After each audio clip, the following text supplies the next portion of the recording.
But for my car by best so like a commenting. Now subscribe to your channel now.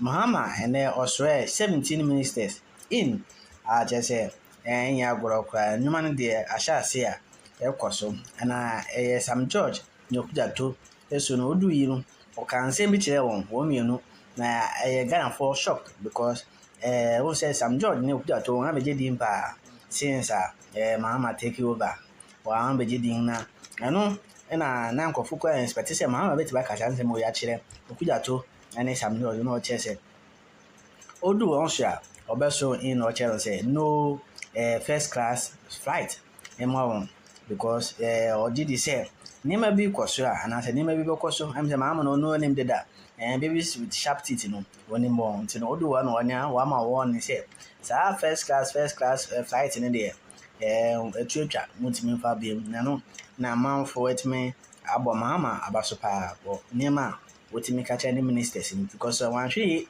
na one man ni amra janu mama ni say sifem na no ebeko yakoti nsema Mahama timi catch ojato. People in a resounding electoral mandate have returned me to the high office of president with one charge, and that is to reset our dear nation while offering honest governance that yields tangible benefits for them. The urgency to reset our dear country is the reason why we have worked round the clock to constitute our government in record time so we can get things done quickly and efficiently. In this period, since I was sworn in, we've constituted a working presidential staff for both the office of the president and the office of the vice president. We've set in motion the processes for constitutional review by establishing a constitution review committee. We've initiated work on the national economic dialogue with a planning committee already hard at work. We've announced the promised national Education Review Dialogue Committee. We began the National Tripartite Committee negotiations with a view to setting the base pay and minimum wage. We've announced the 2025 Hajj fare, which is 13,000 Ghana cedis cheaper than what it was in the last year, among others. We've gathered here again today to witness the induction into office of 17 ministers who have gone through vetting and have been approved by Parliament. They represent the final installment of substantive ministers and brings to 42 the total number of substantive ministers who have been sworn in. Earlier this week, I nominated in consultation with the relevant sector ministers 13 deputy ministers pending parliamentary approval.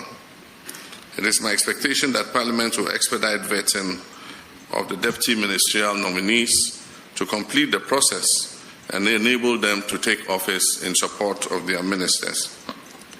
In the coming days, I'll be nominating the last remaining 4 deputy ministers to bring the total number of ministers to 60, as I promised the people of Ghana.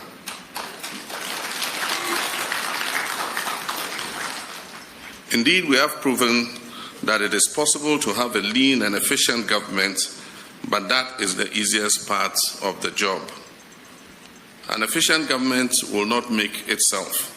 It requires strategy, creativity, innovation, intentionality, and hard work. And I therefore expect nothing but the very best output from all of you.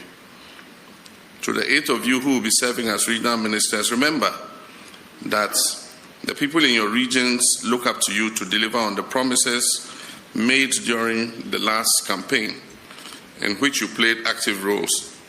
How you conduct yourselves will either reflect positively or negatively on this government, and I expect that you will dig deep into your reserves to meet the expectations of our people. In addition, I've just sworn in 9 sector ministers whose performance will be key to the success of this government and the rapid development of our country. The Honorable Kwabna Minta Akando goes to the Ministry of Health. It will be your duty to supervise a health sector that is plagued by numerous complex challenges with regards to personnel and health facilities, but also in dealing with any possible pandemics like COVID-19, which can disrupt our very existence if they break out again. You therefore have the task of proofing all Ghanaians against effects of such disease and ensuring that our health system is robust and resilient to withstand such crises. As Foreign Minister, Honorable Okucheto-Ablakwa, you will have to bring the same dynamism and commendable work ethic for which you are known to navigating the complex maze of international diplomacy in a fast-shifting geopolitical environment. I have every intention of taking you up on your word regarding economic diplomacy, which will be crucial to repairing our reputation as a nation following the disastrous economic crisis that led to a loss of confidence in our economy by the international investment community. With climate change becoming an ever-pressing issue, I look forward that you, Honorable Alhaji Baba Isifu Seidu, will bring your wealth of experience and exposure to bear on our efforts as a country to contribute to the global efforts to combat it. I've made drastic changes to government information dissemination machinery, and I've picked you, Honorable Felix Kwakye Ofosu, to lead the effort as Minister of State for Government Communications to modernize and sharpen how this government interacts and interfaces with the Ghanaian people. Honorable Rashid Hassan Pelko, you come into office at a time when we have inherited the worst unemployment situation in our country's history, with millions of Ghanaian youth despairing over the frustration of not being able to find a job, and to be your mandate to work with stakeholders to turn this situation around and also foster a harmonious labor-government relationship.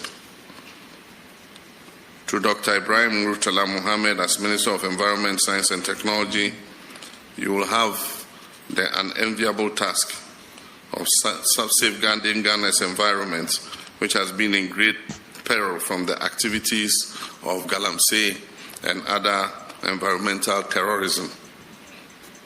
You also have the responsibility of promoting Ghanaian technology and making it competitive.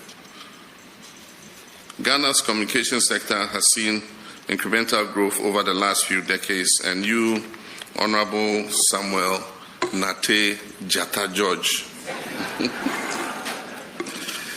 the Honorable Minister for Communications, Digital Technology and Innovation, you'll be expected not only to continue this growth trajectory, but to curate policies that expand the frontiers of the sector and place Ghana at the forefront of the global telecommunications space. The Honorable Kofi Idi Adams, Minister for Sports and Recreation, I don't envy your job. You have the monumental task of restoring Ghana to its pride of place in African and world sports.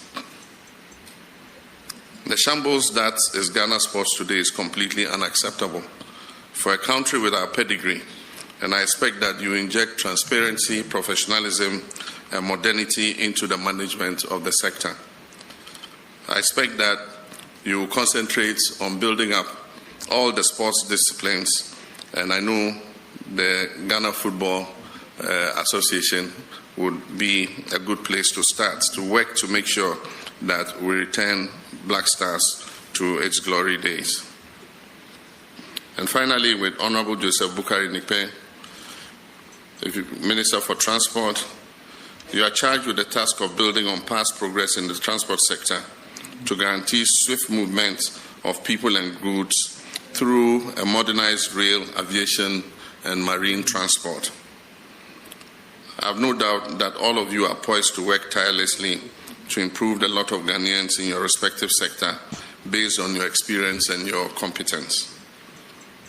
I must, however, remind you of the same caution I sounded to your colleagues who have already taken office, that the hallmark of this government will be modesty and respect for the Ghanaian people. There will be no room for arrogance and pomposity in this government. The resources that you'll be working with belong to the Ghanaian people who put us in office.